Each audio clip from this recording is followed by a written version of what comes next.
guys, another night dive na naman tayo ngayon. Dito sa bandang Tangtangin Heights. Kaso parang wrong timing yata tayo mga kaspiro. Gawa ng may buwan pala ngayon.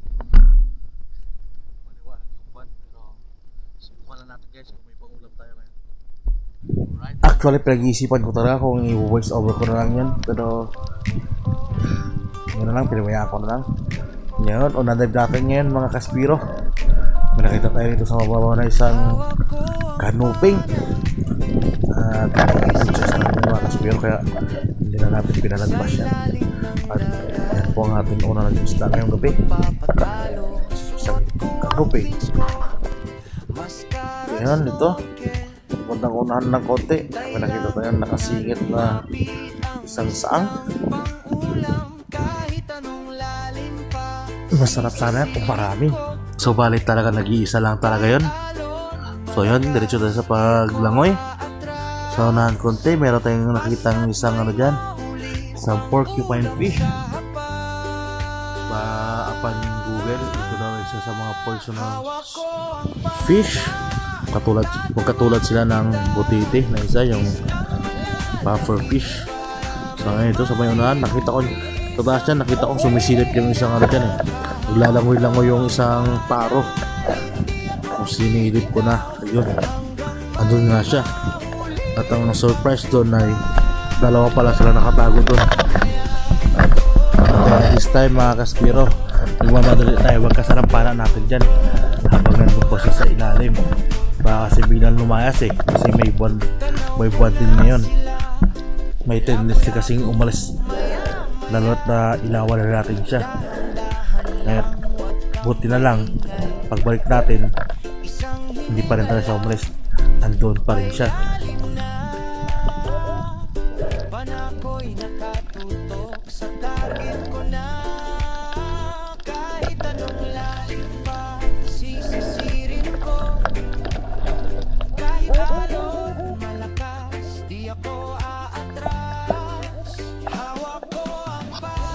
Ayun guys, ano pa siya sa ilalim oh. Pag huli pa rin.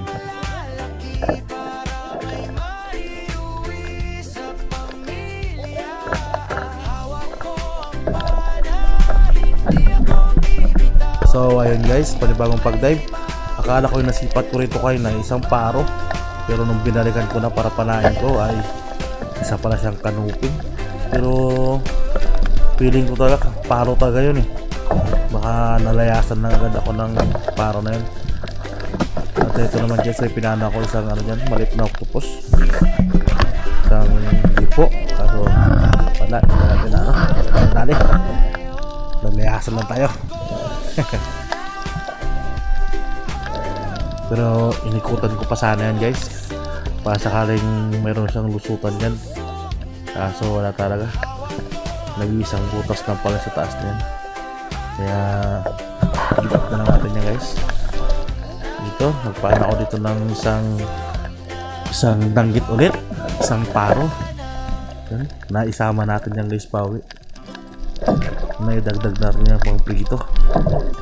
Napakasarap-sarap prito yan at paksiw. Kaso konti lang, wala tayong pampaksiw, kaya pinirito lang natin yan guys. Nagigito tayo yan, nagtigilito yan tayo, baka mayroon pa iba nakatago. Pero may nasapat akong isa dyan eh, isang samaral din. Ayun, bandang ilalim ng bato. Ayun, nakadagdag pa ulit tayo na isang paro dyan guys. Sa same spot, sa same na bato. May nasipat tayo dyan isang inggit din. Nabaliktad pa yung screen natin. Ayan, napanaan din namin yan. Kalabitan natin pero hindi napuhog. Ikot-ikot siya sa ilalim. Tamaan din siya kaso hindi na sama. Ikot-ikot siya sa ilalim. Sa ilalim ng bato. At ayan na, makita natin binalikan ay nakabalagbag na, mamamatay na rin siya kaya sa bandang ulo tinamaan.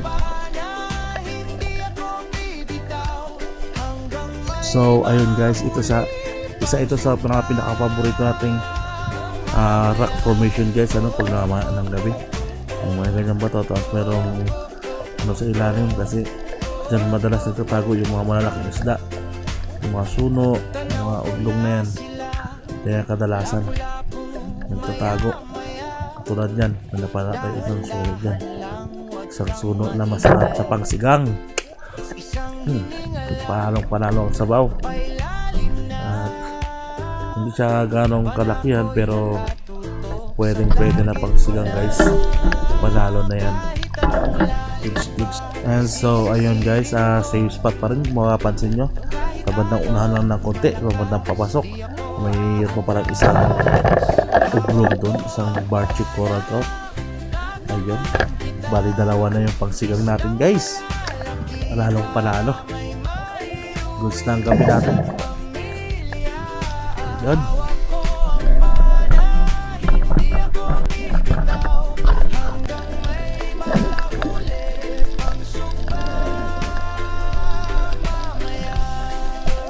And this time guys, may nakita tayo sa unahan ng konti, isang paro ulit yan, isang banggit na kulay dilaw. Kaso hindi tumagos yung sima natin, kaya nag-resurface muna tayo. Ayun, nakikita natin nasa labas na siya ng bato pagbalik natin. At ayan, yun, naka-plaster na ng maayos, kaya tuluyan na natin yung uwi.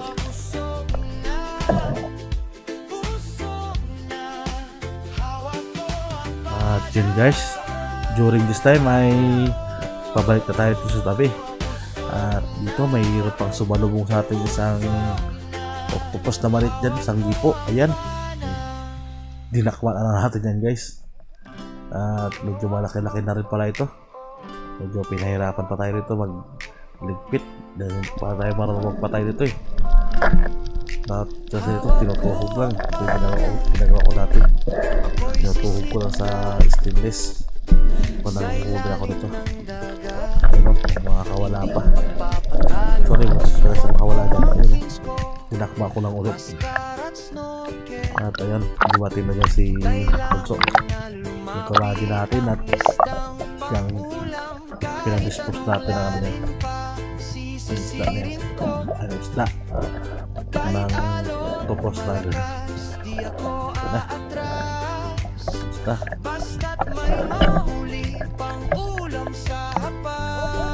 So ayun guys, pakita ko lang yung huli ni Bunso. Nakadali pa siya ng kugtong dyan, may isang marbled grouper na maliit pa. At yan ang huli ko, malungkot. Kunti lang pero so far okay na rin yan.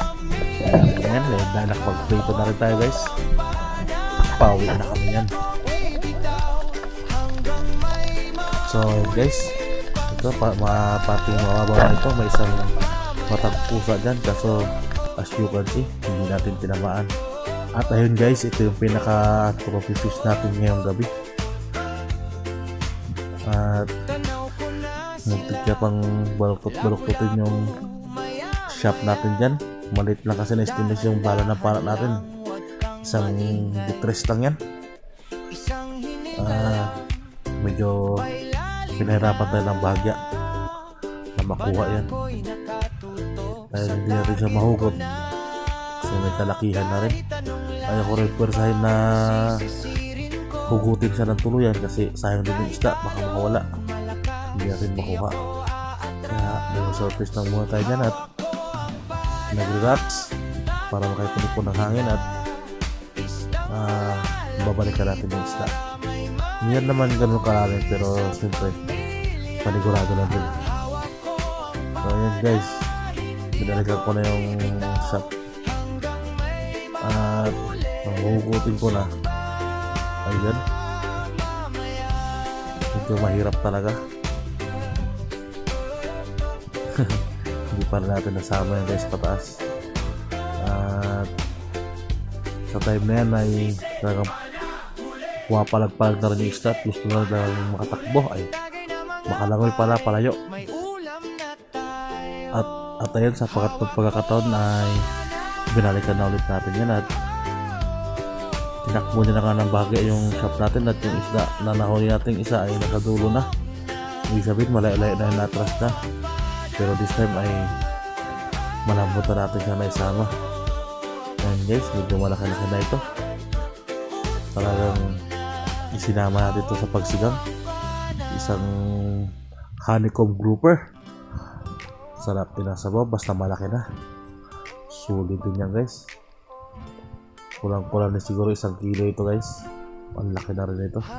At ayun guys, panibagong pagsisid. Sa unang kunti lang din ng napanaan natin ng honeycomb grouper na yun ay mayroong isang nanggit ulit. Kaso hindi tinamaan at umiwas, lumipat at puti na sundan pa rin natin at napana pa rin natin yun guys. Additional na isda. At yun, patabi na rin kami taga nito. Medyo malapit-lapit na si Pati. Mababaw na guys eh. Makapansin ninyo. Hindi pwede na maglangoy din yan. Hindi ganun nakaring kaso mas maganda pa rin maglangoy.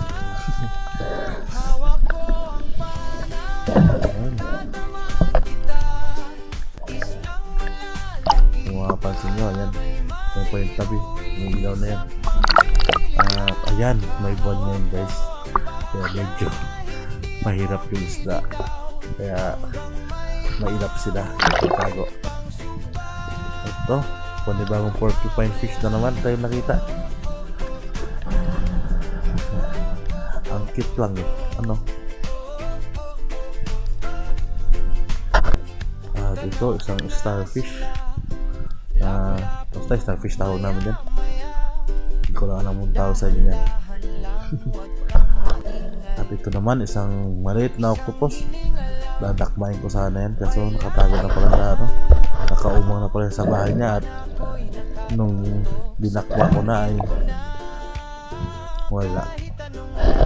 Pumasok na bigla sa bato, bilis. At ayun guys. Yun guys, ang blessings na nakuha natin ngayong gabi.